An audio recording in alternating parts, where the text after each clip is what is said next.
नरेंद्र दामोदर दास मोदी ईश्वर की शपथ लेता हूं कि नरेंद्र मोदी के तीसरे बार प्रधानमंत्री बनने पर शपथ ग्रहण समारोह आज शाम 7:15 पर राष्ट्रपति भवन में संपन्न हुआ। मैं नरेंद्र दामोदर दास मोदी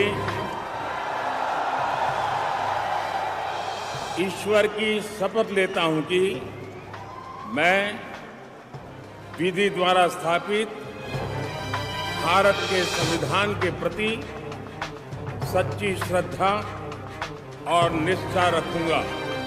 वहीं नरेंद्र मोदी को आज तीसरी बार प्रधानमंत्री का शपथ लेते ही भाजपा जिला परिवार की ओर से शहरी विधानसभा के लहरियासराय स्थित गायत्री मंदिर पर जिला महामंत्री अंकुर गुप्ता, मंडल अध्यक्ष संतोष पोद्दार, प्रदीप मंडल, रतन शाह, राकेश स्वर्णकार, रमन महतो के द्वारा महिला, बुजुर्ग, युवा, बच्चों का मुंह मीठा कराकर खुशी में शामिल किया गया। वहीं जिला महामंत्री अंकुर गुप्ता ने कहा कि नरेंद्र मोदी ने 26 मई 2014 को भारत के प्रधानमंत्री पद की शपथ ली थी और वे भारत के प्रथम प्रधानमंत्री बने जिनका जन्म आजादी के बाद हुआ है।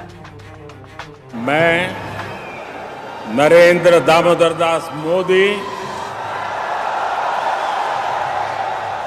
ईश्वर की शपथ लेता हूं कि मैं विधि द्वारा स्थापित भारत के संविधान के प्रति सच्ची श्रद्धा और निष्ठा रखूंगा।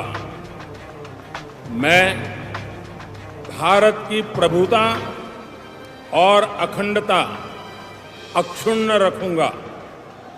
मैं संघ के प्रधानमंत्री के रूप में अपने कर्तव्यों का श्रद्धापूर्वक और शुद्ध अंतःकरण से निर्वहन